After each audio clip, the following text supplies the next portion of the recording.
Jumpa kembali bersama dengan saya Petrus Manusia. Nah, saudara, kembali saya memberikan tanggapan terhadap pernyataan seorang Mbah Amin Rais. Beliau mengatakan di channel YouTube-nya, jaga Jokowi jangan sampai ngengleng dan lari ke luar negeri.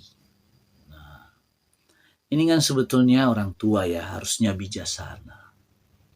Ya, kalau Jokowi kabur berarti dia salah. Jokowi nggak mungkin kabur karena dia nggak salah. Nah, sebelum saya beri tanggapan, kita dengarkan dulu pernyataan Mbah Amin ini sebagai berikut. Assalamualaikum warahmatullahi wabarakatuh. Alhamdulillahirabbil alamin. Wassalatu wassalamu ala asyrafil anbiya'i wal mursalin wa ala alihi wa sahbihi ajma'in. Saudara-saudara sebangsa setanah air, dalam bahasa Jawa, ngengleng itu artinya linglung, bingung berat, judek ngurek-ngurek, karena tidak menemukan jalan keluar dari masalah berat yang sedang dihadapi seseorang. Itu bisa merasa lemas, serasa kehilangan daya kekuatan, inginnya hanya ngelempuruk. Ini bahasa Jawa juga ya. Kehilangan motivasi untuk hidup normal.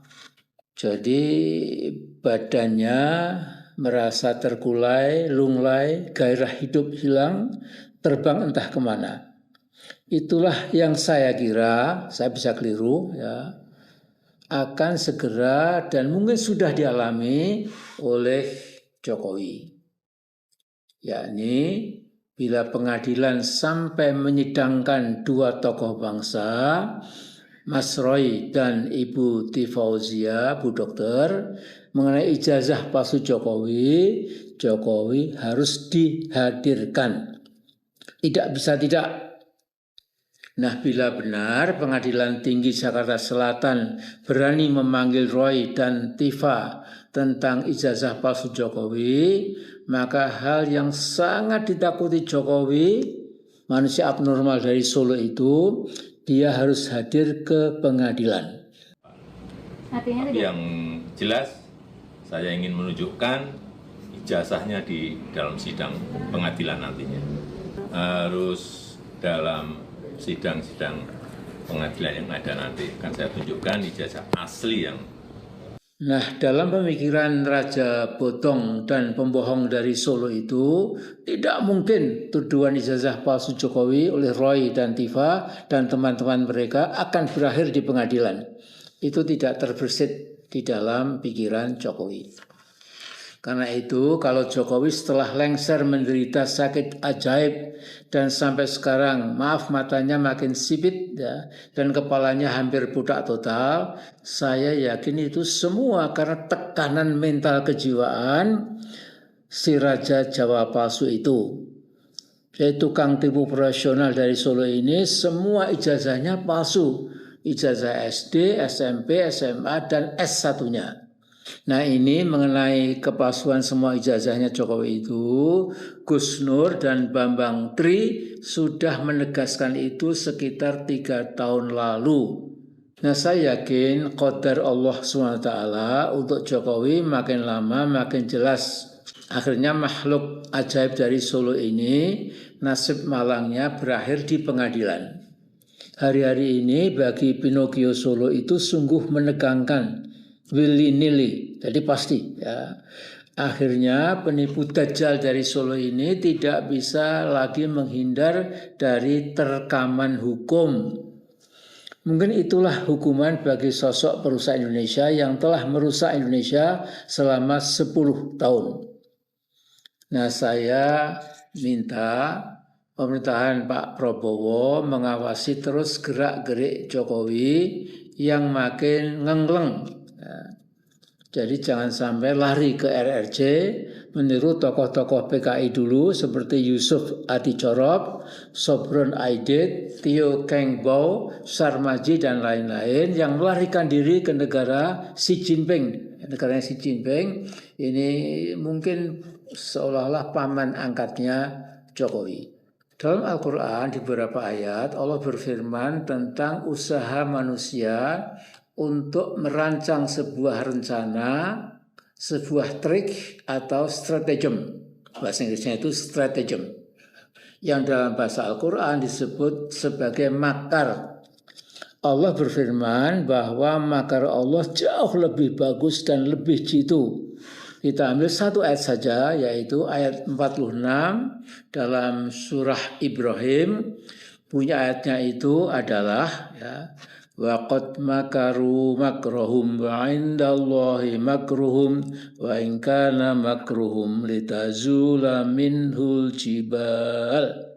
Artinya, mereka manusia membuat makar, tapi makar mereka ada dalam genggaman Allah. Walaupun makar mereka dimaksudkan untuk melenyapkan beberapa gunung. Jadi Jokowi silahkan gedapikan dan pentalitan mengatur stratagem untuk bisa muncul lagi di panggung politik nasional. Monggo. Tetapi apapun yang akan ditempuh Jokowi sudah tidak relevan lagi. Jadi style gendut saja Mas, siap-siap entah kapan akan mendapat panggilan dari pengadilan negeri. Bisa di Solo atau juga bisa di Jakarta atau di mana saja. Saya kira begitu dulu. Nah, saudara, apa yang disampaikan Mbah Amin Rais tadi jauh sekali dari kebenaran. Dan lebih pada rasa iri sebetulnya. Rasa cemburu. Kenapa? Karena beliau tidak bisa seperti Jokowi. Tidak bisa, jangankan Jokowi, jadi seperti Gibran aja nggak bisa. Kenapa? Katanya, walaupun juga sebetulnya tidak terlalu percaya sih dia itu tokoh reformasi, tapi nebeng mungkin. Beliau ini katanya tokoh reformasi, pendiri partai PAN, dan memegang jabatan-jabatan lain. Lalu kemudian pernah jadi ketua MPR. Tapi ketika beliau mencalonkan diri presiden 2004, cuma 15%, alias itu gak laku dibandingin dengan Jokowi yang hampir 60% bangsa ini mencintainya. Yang pertama ya, mencalonkan diri jadi presiden gagal. Jadi politisi gagal sebetulnya. Selanjutnya, gagal juga menguasai PAN. Ya disingkirkan, itu besannya sendiri dulu itu. Lalu kemudian mendirikan pun juga Partai Umat. Gak ada satupun kursi di parlemen. Kan tambah iri kan. Bilang sialan, saya ini profesor. Jokowi cuma S1. Ya, Gibran cuma S1. Ya wajar lah, memang namanya iri ya. Kemudian, Jokowi, keluarga anak-anaknya itu baik-baik. Beda dengan Amin Rais. Nah, lalu ya, Jokowi itu 2 periode wali kota. Dan terakhir itu 93% memilih. Terpilih. Gubernur terpilih. Jadi presiden 2 periode terpilih. Jadi sebetulnya pernyataan seorang Mbah Amin ini lebih pada pernyataan rasa iri, dengki karena tidak mampu. Nah, kalau dia orang yang mampu ya nggak akan begitu.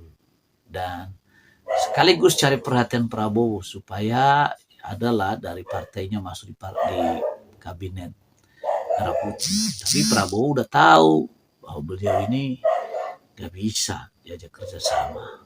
Ya.